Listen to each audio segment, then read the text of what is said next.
Hey, welcome to another installment of The Scrum, WGBH's multi-platform source for political analysis. I'm Adam Reilly, here with Peter Kadzis, on the heels of a very long Democratic debate. Peter, wrapped up 15 minutes early. I wasn't bummed out about that. I don't know about you. 3 hours of political debate is different than, say, 3 hours of a World Series game. It's very different, yeah. So as we look back on this mammoth event, what jumps out at you in terms of storylines, subplots, dynamics that were altered over the course of the event, that kind of thing?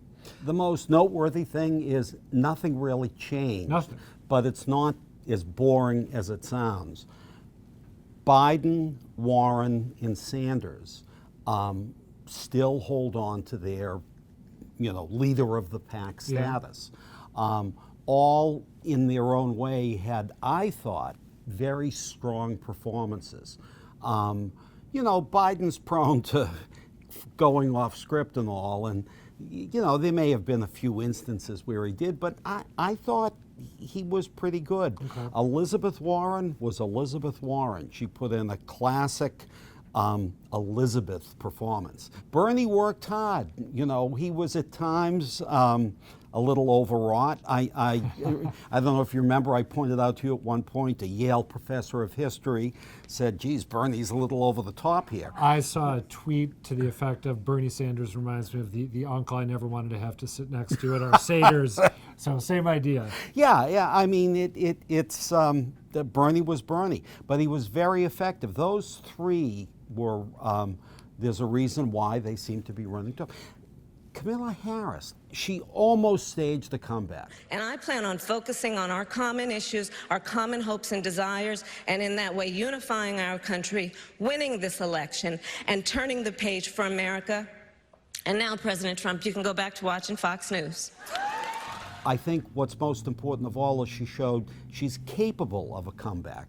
I mean, she's just a little bit below those top three. Are you thinking of her talking through the screen at Donald Trump? Is that what you're, identifying as a strong moment of hers? Yes. Okay. I thought she was the most, because she did it first, she might have been the most effective in, running directly against President Trump. Okay, so Julian Castro, the thing that I think I will remember, if I remember anything about this debate in 25 years, was him really going hard at Joe Biden, basically saying, you're a doddering old coot. I'm paraphrasing, but that was the gist. He said Biden had, reversed himself in the span of 2 minutes about who'd have to buy into his health care plan.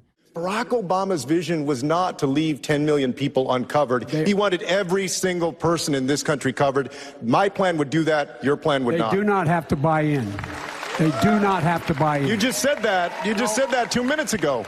You just said 2 minutes ago that they would have to buy in. You said they would have to buy in. Have to buy in. If she qualifies for Medicaid, are you forgetting what you said 2 minutes ago? And then also saying to Biden, you try to appropriate all the good parts of Barack Obama's legacy and you try to wash your hands of the parts that aren't so good. Did Julian Castro go too far to your eye? Yes. Yeah? He went so far as to, I think, hurt himself. It's one thing to be aggressive and overly aggressive. Let's not forget, he was a member of that administration himself. He came across as a twerp. And obviously there's going to be a lot of older voters who will be voting in the Democratic primary who might not appreciate the sort of badgering, hectoring tone that I think he used with Biden. What do you think about Beto O'Rourke's performance tonight? He kept getting plaudits. This jumped out at me. Plaudits from other candidates, with the exception of Cory Booker, who kind of said, congrats, Beto, for getting to where I've already been for a while. But the other candidates were all saying, you've done such a great job responding to the mass shooting that occurred recently in your hometown of El Paso. He also, I saw, got praise on social media for the way he talked about race relations. He kind of gave a shout out to the New York Times' 1619 Project. I felt like I was watching the beginning of a Beto for VP boomlet.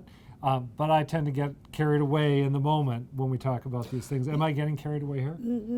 Maybe, but I understand why. I've often made some very critical remarks, and I have a repertoire of jokes about Beto, none of which I'll go into now. He had a very good night. He was at the top of his game. very high energy. This was his home turf, and I thought it was very gracious of many of the candidates, not just to recognize that, he performed well under very tough circumstances, but there was an unspoken assumption that, hey, we're on his turf. Yeah. You don't always see the Democrats acting well. They acted well, and he did have a very good night. My last question for you. We saw the Warren-Sanders non-aggression pact continue to thrive. Yeah. How long can this thing go? I think it can go, well, maybe to New Hampshire, the New Hampshire primary. Maybe it can go beyond that. I bet before the primaries, or I wonder if before the primaries, she breaks it by coming out with her own health care plan that splits the difference between Biden and Bernie. Yeah. But that's pure speculation on my part. It seems like at some point they've got you, right? Because ultimately they need each other's voters to become the nominee. Yeah, So it seems to be. maybe I'm- no, maybe they're ideological soulmates on that issue. I can be so cynical that I sometimes forget that, just because they're running for office against each other, they may share some common ground. That's a good point. All right. I wouldn't bet on that, though. On that moderately uplifting note, Peter Kadzis, thanks as always. And thank you for watching The Scrum. We'll talk to you again down the road.